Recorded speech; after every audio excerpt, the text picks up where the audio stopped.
I just It's watched that movie with my kids the other day. a good movie. I forgot that that quote was from that movie until I saw it again. So for Good. years, I was saying "You're killing me, Smalls" without remembering that it was The Sandlot. I was a little embarrassed, I gotta say. It's a classic. Killing me, Smalls. So yeah, let's get into rap beef, man. So the girls are getting into it this year. Apparently, Nicki Minaj and Meg The Stallion got this rap beef going on. Meg The Stallion threw a couple shots in the song "Hiss." Um, the homie Cook from Hard Drive helped mix that one, so shout out to him on his. Along with the dude who mixed Mamacita for us, Source. So shout out to Source. Oh, And nice. in the song, Megan basically takes some shots at Nikki, the shots at Nikki's husband, the fact that his husband is a registered sex offender. So are they mad at Megan? Now they mad at Megan's law, stuff like that. Um, and so Nicki Minaj came back with the song Bigfoot. And she threw a couple shots like, like you better get on your good foot, story foot, and also alluded to the fact that Megan the Stallion has, um, let's just say, been romantically involved with a whole lot of rappers. Um, and she also implied that uh, if you gave Megan the Stallion a beat, she would let a producer sleep with it unprotected. So they went back and forth. We're talking about, record for record. Which one did I like more? I liked Hiss a little bit more than Bigfoot. But I think they both got some very clever shots off.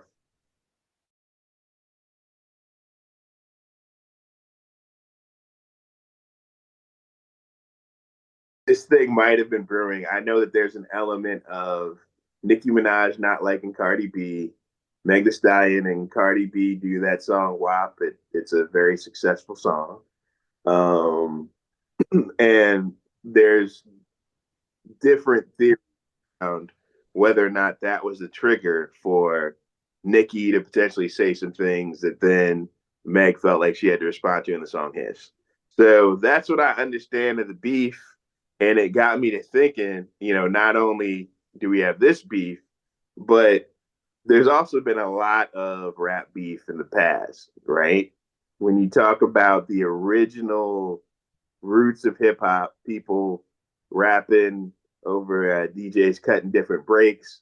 The MC had to say something cool while the DJ is cutting the break. First, it was about talking about how great the DJ was, right? And then at some point, when different people started to rap and want to be heard, they would try to come up with clever disses or insults in their rap for whoever they wanted to compete with, for whoever they wanted to replace, right? So it's always been an element of battling. I'm always here for it.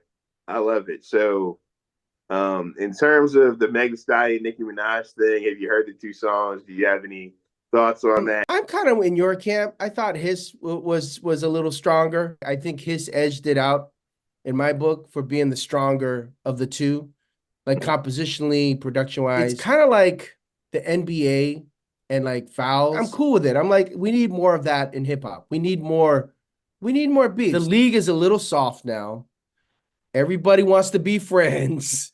Right. Let's do top five rap beefs overall and top five diss songs of all time. Let's do it like that. The first one that popped off in my head was the Canibus and the LL Cool J one. When they still had they were pressing singles on cassette and Right. CD. One of my boys had gotten a free one from one of the labels when it just came out. So, in terms of the Canibus LL beef, that has its origins in a song called 4321, right? So, it's supposed to be LL Cool J, Redman, Method Man, and Canibus on the song. And Canibus had this one verse where he saw that LL Cool J had a mic on his arm. And he said, "Yo, LL, is that a mic on your arm? Let me rock it." Kind of because it was originally LL's song with all the features, he said that line in homage, but LL took it as Canibus was trying to challenge him or upstage him in some sort of way. And so what ended up happening was some of Canibus's verse got edited out, and then LL rewrote his verse, kind of dissing Canibus without saying his name. And then as a result of that, you got Second Round Knockout, which was like the first full diss song by Canibus to I'm kind of on Team Canibus, even though I'm an LL fan from back in the day. I thought Canibus had a when he was like, you walk around showing off your body because it sells to cover up the fact that you ain't got skills. Mad at me because I kicked the shit that real feel, while 99% of your fans wear high heels. That was like a dope bar construct to insult LL. But LL came back on his response track with 99% of your fans don't exist. Oh, Which, that was a hard bar. I preferred the Canibus diss record to the LL diss record, and I'm sorry that the name escapes me. So that's one of your top five. yeah, I would put that in my top five. What about you? I have to start at the very, very beginning in terms of one of my top five because I think it set the blueprint for battling to begin with, like crew battles. And that is the Bridge Wars is what they call them, right? So you had this group called Boogie Down Productions in the 80s, and you had this other rap group called the Juice Crew. So for one, Boogie Down Productions was in the Bronx, and back then boroughs were a little more competitive within their hip hop. Like, yo, Bronx, where you at? You know, and Queens and Queensbridge in particular too. And so the backstory for that particular beef is that Marley Marl, who was the main producer for Juice Crew, also had a radio show with Mr. Magic, and at that time, if you were a rapper in New York, it was a big thing to be on Mr. Magic's show. And Mr. Magic at the time was very, very blunt, not very diplomatic. Boogie Down Productions ran up on him in the studio, and Mr. Magic dissed them essentially. And because Marley Marl was in the room too, they felt the way like, oh, so the Juice Crew don't even like me. And so what ended up happening was the bridge is over, right? Because MC Shan just had a song called The Bridge where he was shouting out how hip hop was developing in Queensbridge, like and how the Juice Crew was in its infancy and coming up, and how the crew got together. Which iconic rap crew, look into them if you're not familiar. But then The Bridge is Over was kind of KRS dissing the Juice Crew, and he did it in such a way back then. Like he was taking a lot of the Jamaican dance hall DJ chat. So in Jamaica, there was also like a battle culture where people would get over the same beat and, you know, insult whoever the other DJ was. They call them DJs instead of MCs on the sound system. And so he took elements of that sing-songy dissing that was present in like the dancehall reggae scene, and then put that within the hip hop. And so it just made the diss stand out in a way. You know, if you want to join the crew, then you must see me. You can't sound like Shan and the one Marley. You know what I mean? And it just Right. And those weren't the first two. Those weren't the only two songs, right? You had Roxanne Shante come in and do Have a Nice Day, where she essentially, for people forget about her a lot of times, but she's one of the first signed female MCs, and she just loved battling. So she came at Wait, was Roxanne a battle track? Was that what part of that feud? Day. So Roxanne Shante did Have a Nice Day. That was her answer. Oh, Have a Nice Day, but not the Roxanne. No. You're thinking of the wrong one. So Yeah. Bridges Over. At some point, KRS-One says Roxanne Shante is only good for steady fucking, right? And so she was like, "Oh, you gonna bring me into that?" And so I think her dish back was like, KRS-One sounding like a whack radio station. Like that was like her line. But you have a nice day. Yeah. Um, so the Bridge Wars for me probably got to be in the top 5 hip hop battles. All right. So did you have another rap battle that you want to put up there? Maybe this is a little recency bias. I just like seeing the old head of Eminem come back and spank Machine Gun Kelly with Kill Shot. That's a good one. For me, if we're talking about a recent one that I loved, was Drake versus Pusha T, man. Because Yeah. the battle of its time, right? Because if you talk about the early diss records, it was you either had to hear it on radio or buy this. If there was a video for it, you had to watch it on MTV or BET.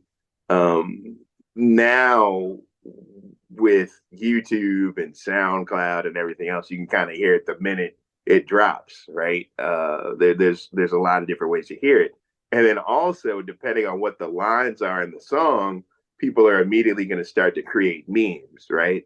And so I think one of the things that really illustrated how cerebral, smart, timeless, and conscious of what era he's in and how people consume things Pusha T was, right? Because when we think about Pusha T's career, he started off early 2000s with the Clips. He had hits with his brother. Then he went solo.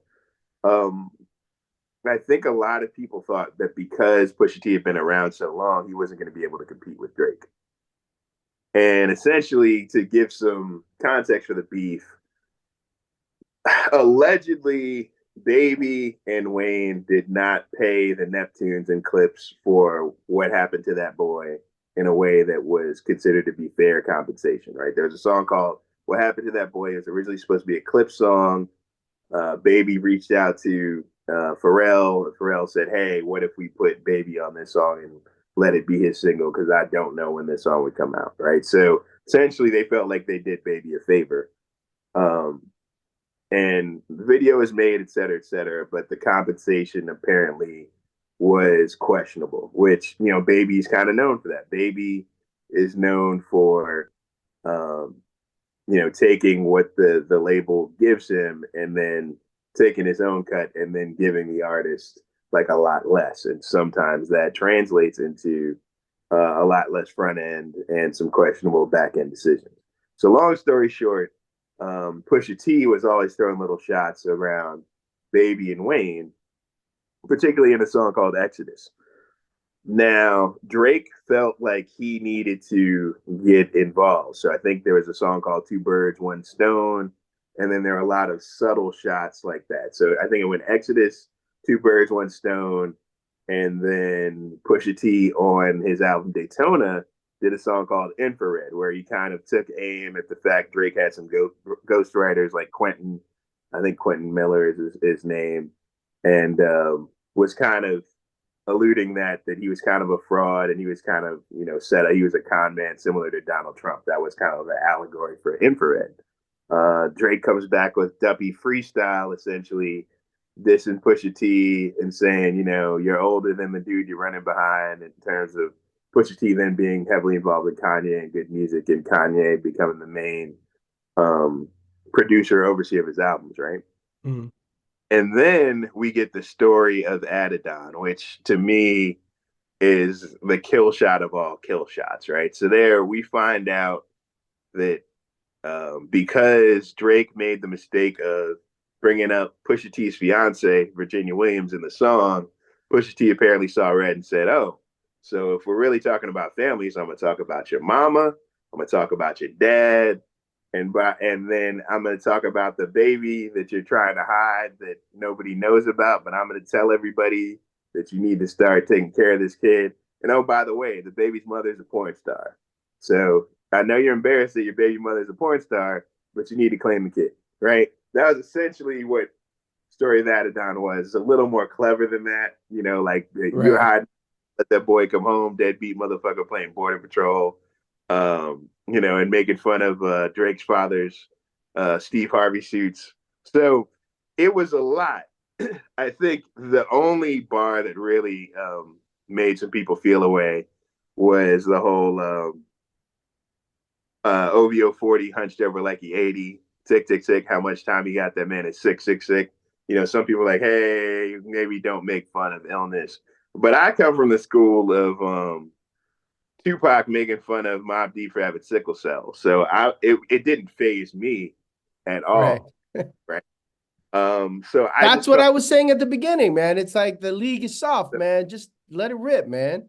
so I wasn't taken aback by the line. And also I feel like, you know, you start involving people's families in there, you have to be prepared for them to treat it now like it's everything that's on the table. Because we've had dishes where it was just about the rapper versus the rapper, and they never brought in the families, right? We've had some battles like that. Yeah. Common versus Ice Cube is another good one where they basically just went after each other lyrically. They didn't really involve families. But when Drake opened that door, the way that Pusha T just broke down his whole family, the fact that his father abandoned him and that's why he was a deadbeat now, and you know, and then making fun of him for again having the porn star baby mama. I don't personally slut shame, but there are people who do and found that that revelation was hilarious. So score points for Pusha T. So There will be no sex work shaming on the Burnt Ships podcast.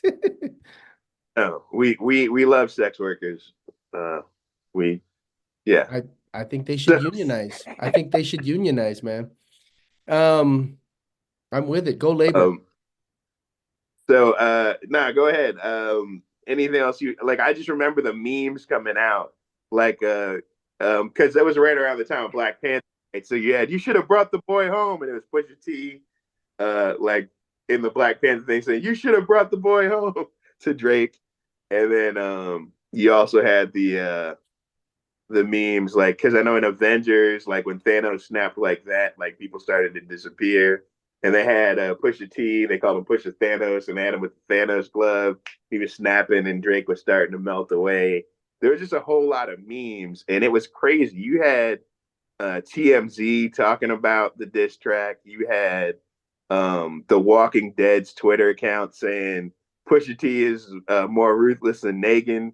Like it was this moment in time where all these news outlets who normally were not covering hip hop or normally weren't covering Pusha T, the story of Adidon, the fact that it hit so many nerves and so he landed so many blows Right. was for hip hop, and I think had people really engaged. And I think unfortunately Jay Prince stepped in and ended it after that. Apparently there's this unreleased diss track that Drake has where he goes in, but apparently they, whether you want to call it a business decision, a career decision, Drake quit on that one the way he quit on the battle with Common after Common said, "You ain't wet nothing, you Canada dry," and Drake pretty much tried. So it was like, Um, go ahead. What's your next one? I think 50 and Ja, man. I felt like that was a good little beef. Yeah, And that gangster. popped up in my feed the other day. Not so much the diss track, but the story about him 50 buying out the entire first floor of his concert So no big. Yeah, because he's that saw it was on sale. 50's good at beefing, man. I will say, yeah. whether it's Ja Rule or Floyd Mayweather, man, he's got skills. You know what? What I give him is he has the WWF slash pro wrestling sensibility, where he's able to get in front of camera and hit you with a few lines, even when he's not. Sometimes his ad libs or his little videos or his skits are even funnier than the diss records. He's just really got a good sense for what works in terms of humor, ad libs, concepts like that. So yeah, that was a good one. I think the backstory of that one was somehow Supreme. I think the drug dealer Supreme, part of Supreme team, had ties to Irv Gotti, who was Murder Inc.'s main producer, main president, main executive, like main mastermind, right? And so Ja Rule was under him. And so it was an interesting time because as what from what I understand, Supreme or his people took exception to a song that 50 made about drug dealers in Queens. And so a shooter was sent after 50. He got shot 9 times. That's one of the origin stories of how he got dropped from Columbia, but then came back through the mixtape with Wangston and a few other ones, and obviously linked with Eminem, and the rest is history. Um, so I think Wanksta was probably the first shot for 50 towards Ja Rule. It was just like an inherited beef. Like my crew doesn't like your crew because your crew shot me. Which, hey, I get it, right? Like it's one of those things where, yeah. If somebody shot me, I'd be mad at. right? I think it would be worthy of, at the very least, Yeah, creating a piece of music that talks shit to them. So yeah. a diss track is more than appropriate. Back down to, I forget what the Ja Rule diss records are, but I know Ja Rule dissed Eminem at one point because M was 50's label head. um, but yeah, I can't recall the names of the Ja Rule songs. I know that there is one, and this is the thing where Ja Rule did cross over into talking about somebody's family. He said, Kim is a known slut, so what's Haley going to be when she grows up? Oh Uh, yeah. yeah, which, Yeah.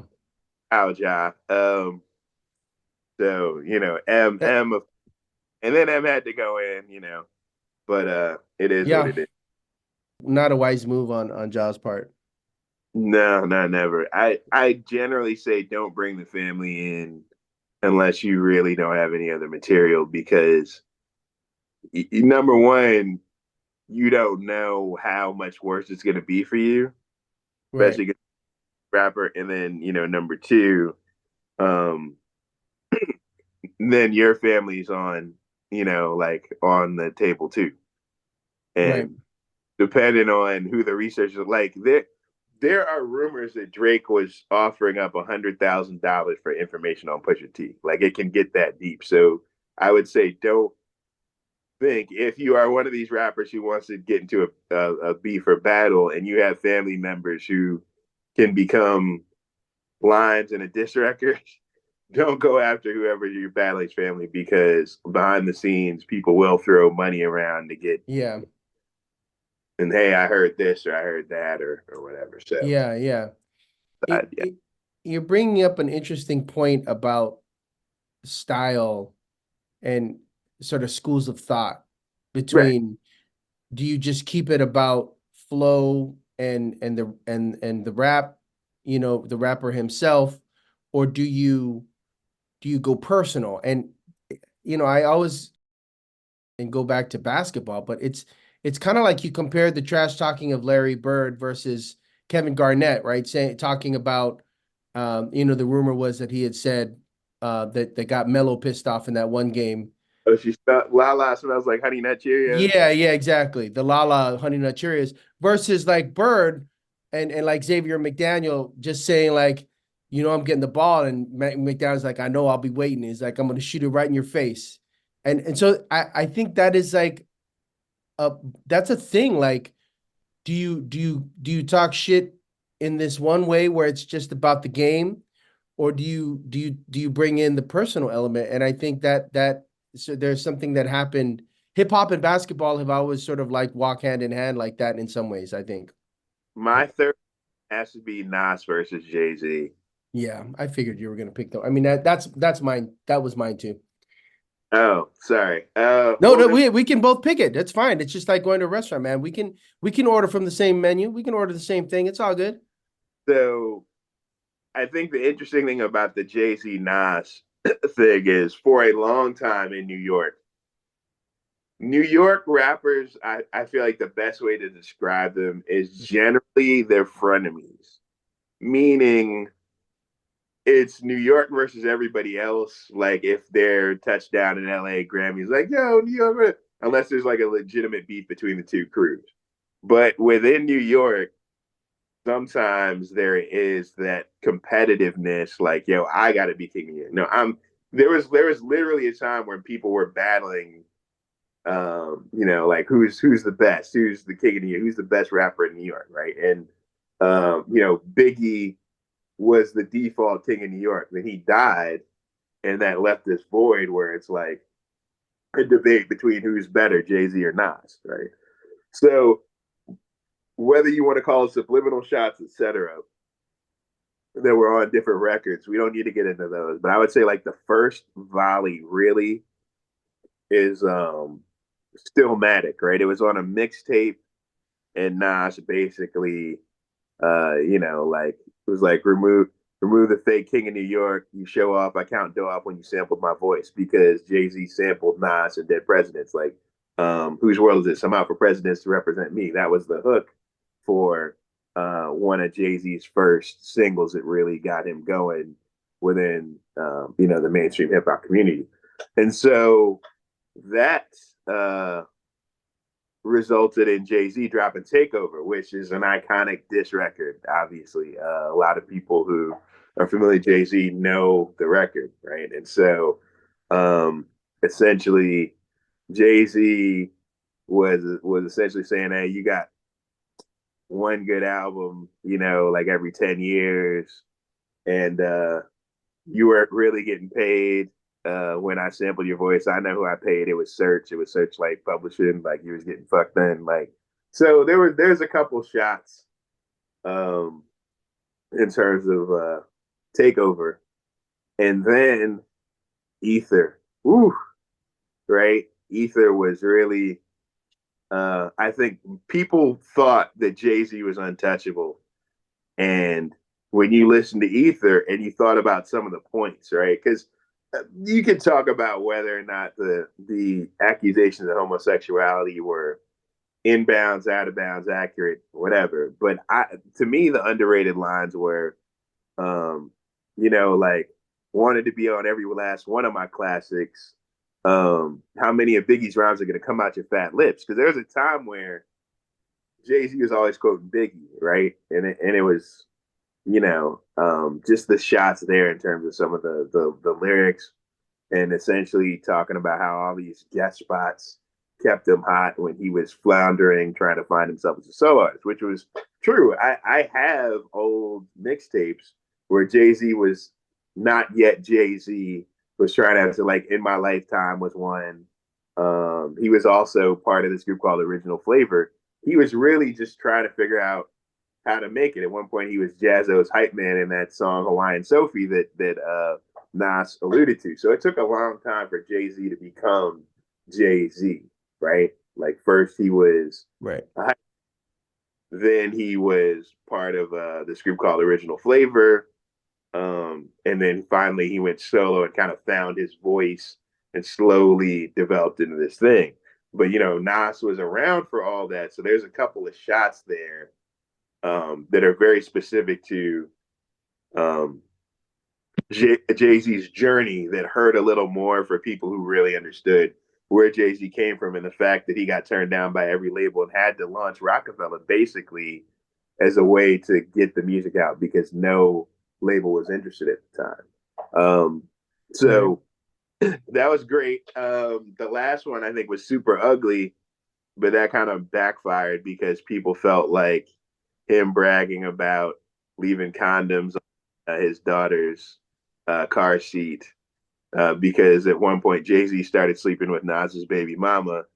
A lot of people felt like that was too far, and Jay-Z's mom like called him up and said, "You can't be saying that. You went too far."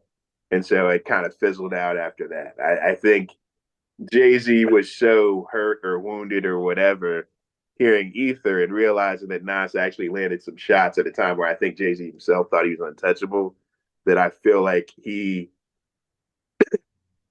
got more vicious, but the way that he went, it just didn't connect with people. Like, people just at the time weren't ready to hear, "Hey, I'm leaving condoms on your right." Yeah, that's pretty harsh. Yeah, people are like, that's too much, bro. You got to chill out, man. It's so kind of like that meme where it's like, yeah, oh, whoa, whoa, whoa. it's like a comedian. Sometimes you don't know where the line is until you try the joke and nobody laughs, right? So I Right. think that's where Jay-Z went. He was like, I'm gonna throw this bar out because I know it's disrespectful. Let's see what people say. And he was like, nah, bruh. Like you Right. can't. Why are you leaving condoms in a toddler's car? That's just wrong. Yeah. The you this is a good segue to I guess my final one or fourth, however we're counting, but um Mhm. the track that pops in my head in terms of like the first time that I was like, oh, that's like super aggressive. That's a diss track, is the classic, Cube and NWA, No Vaseline. Because Good one. it's like when Yeah. I heard that, I was like, holy crap. It had all of the Oh yeah. ingredients of like a great fight. The former teammates, former bandmates, they broke up, there was beef, Yep. and the metaphor of like Vaseline, what was like genius lyrically, and then also in that same song he rhymes bozo with solo, which I love because it's like nobody would ever use the word bozo. It doesn't hold up well in today's world, but there's something like super old timey about the flow and just the fact that was okay to use in a rap song, use the word bozo. So Right. So if I remember correctly, when Cube left, NWA dropped the EP called 100 Miles and Running. And I think one of their skits or whatever, like it was an interlude. I don't think it was even a full song, but it was like a message to the Benedict Arnold. I think was kind of like the first volley. And then, Ice Cube flipped that and said, call me Benedict Arnold, but you Benedict. You know what I mean? Like that was yeah. kind of clever. But yeah, I mean, whew, yeah, When no, y'all motherfuckers move straight out of Compton, living with the whites, one big house. yeah, oh yeah, yelling Compton, but moved to Riverside or something like that. Like, um, yeah, and Easy E going to the White House to have dinner with George Bush. Cube was like, I never had dinner with the president. Never had because back then it was not hip hop to be, trying to ingratiate Totally. Totally. Yeah, with. we're Republican, right? I mean, the I still don't think it's hip hop to ingratiate yourself with a Republican president. no, it's not. It's not.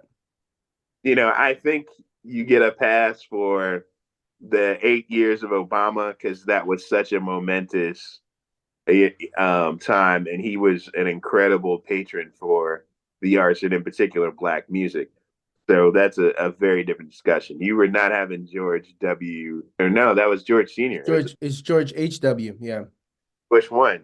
Yeah. Bush not a fan of hip hop in any way, shape, or form. If I remember correctly, his wasn't it his FBI that sent them the cease and desist. So Yep. I Yep. think that's a good one. So I think that's four, right? So four. For me, I think Common versus Ice Cube. Okay, so with that one, there was just a misunderstanding. Common on his second album, Resurrection, had a song called I Used to Love Her. And he was talking about hip hop and all the places that hip hop went. So he's like, hip hop started off like this, and then it became gangster rap, and then it moved to the West Coast and it did this. And he was saying, but I still love her. Like, like because who I'm talking about is hip hop. And apparently, some of the lines that he said, he's like, I wasn't salty. She was with the boys in the hood because it was new for her. Like, he was kind of breaking down how hip hop had evolved. He wasn't necessarily throwing shots at the West Coast gangster rappers, but Ice Cube and his crew, West Side Connection, took exception. And I think West Side Slaughterhouse was the diss track towards Common. So Common felt the way he grabs Pete Rock in the studio and records this song called Bitchin' You. All right.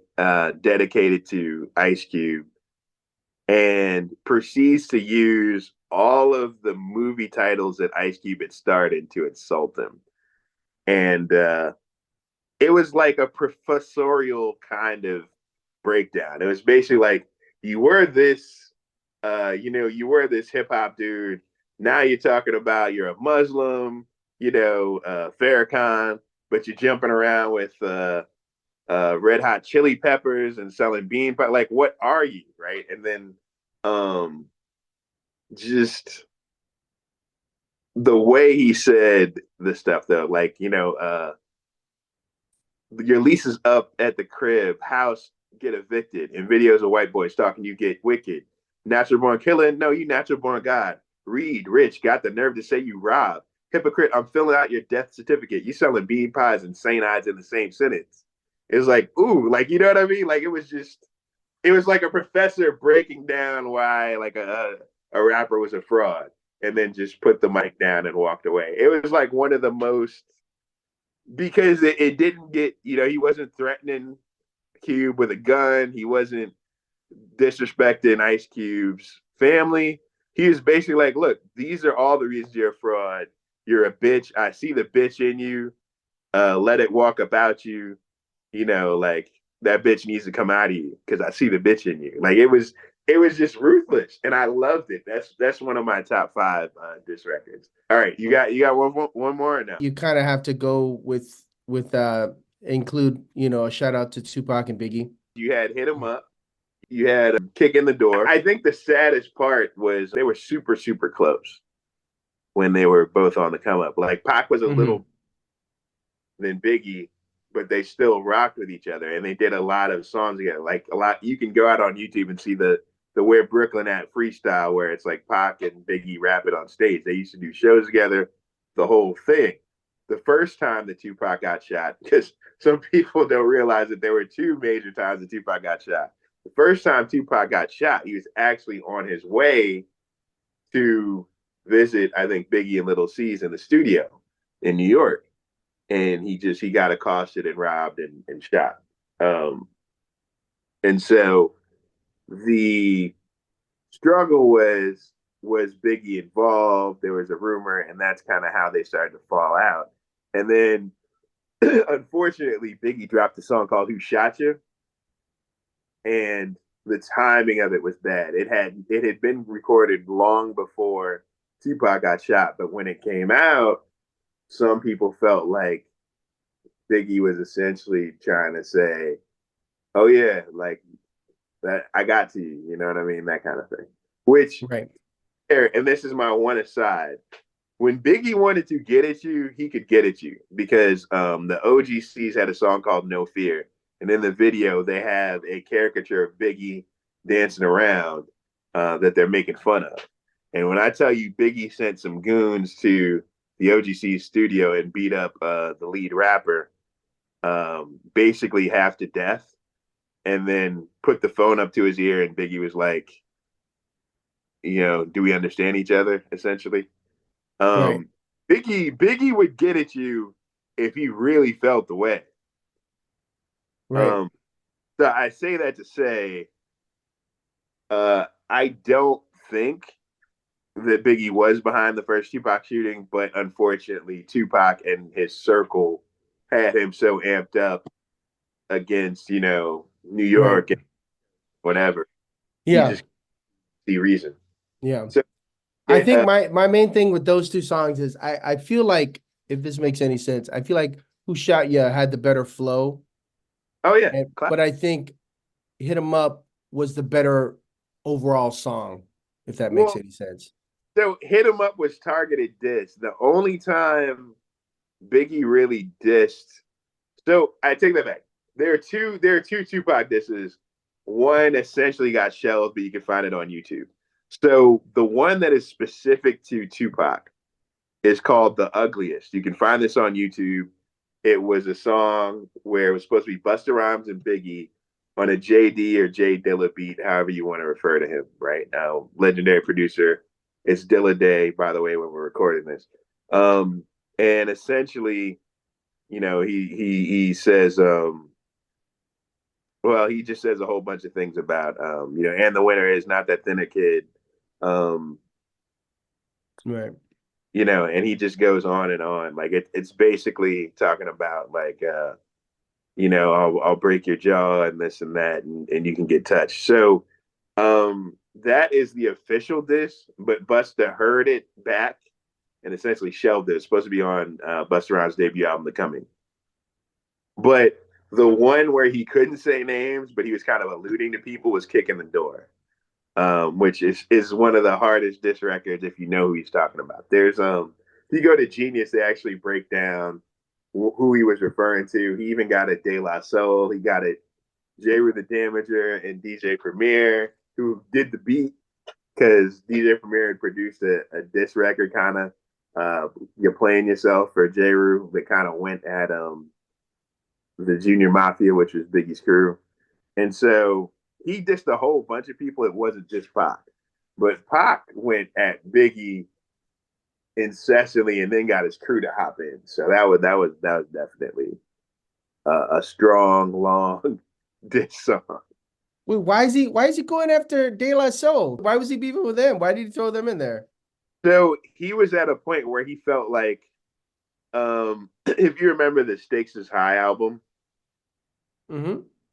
there were things during that time, that era, that Stakes is High album, where they were kind of throwing shade at some of the quote unquote jiggy rappers, right? So over at Bad Boy, it was popping champagne bottles up in the club, lots of girls, lots of flashy jewelry, all the nicest cars, et cetera, et cetera. And De La was taking some little exceptions to that in terms of um, the way Bad Boy was approaching their music, right? Which is a lot of recycles of 80s hits, a lot of bling Right. bling, right? Commercialized with a sprinkle of gangster kind of stuff. Um, and so Biggie just felt like everybody was jealous of him and dissing him, and so he just had to get a song off his chest. Apparently, the original song was way worse, and then Puffy made him take the names out. Back then, he was Puffy. Now he's Diddy, yes, but back then he was Puffy. So, Oh my gosh, Puffy, that could be a whole nother podcast. so Um, cool, man. Is that's there the anything else on or fifth did you one. have one last one? Um, I'm trying to think. For me, number five, it's tough because there's so many great battles. Like the LL Cool J versus Kool Moe Dee gets honorable mention. Um, Oh yeah, I forgot about that one. Eminem versus Everlast was fun. Um, Speaking of Canibus, wasn't there a Canibus Eminem? What was I seem to remember them going at it once. it didn't really, because Canibus was kind of struggling. His problem was always he had great lyrics, but he was not a great songwriter, right? It's two different. Like, he could bar you to death. He could give you 50 bars of just the most lyrical stuff you ever heard. But when it came to, like, picking the right beat, breaking it up with choruses, etc., that whole song structure thing, I think he struggled, right? Even if you even if you try to give his first album 2000 BC, I feel like him and Wyclef weren't the best fit. Um, Hmm. That's a yeah, great analysis. That's a great way of putting it. I mean, whereas that Emmett, really is, yeah, yeah, Ray was yeah. able to miss Eminem's lyrical ability and package it in a way that was commercially digestible without being dumbed down lyrically. Um, I don't think that Wyclef achieved the same balance because it just is what it is. I think, but part of Because that, he's not that guy. what's up? Wyclef is not Dre. He's not that producer. What I was gonna say is apparently some of this is was Canibus's fault too, because apparently DJ Premier was supposed to work with him on some stuff. And he was just being really disrespectful to DJ Premier. Like, I don't think you get what it is. Like, originally the Really? song, Devil's Pie, D'Angelo, Yeah, of course.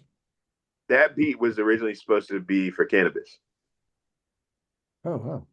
And he turned it down. And he's like, I don't think you get where I'm trying to go. And he just talked in a way that offended DJ Premier, and so the relationship fell apart. So We could have heard Canibus on a DJ Premier beat, but we just never did. I think we've covered them all. I think we could just go to like top 5 diss songs of all time. Number 1 for me is "Bitchin' You," Common, towards Ice Cube.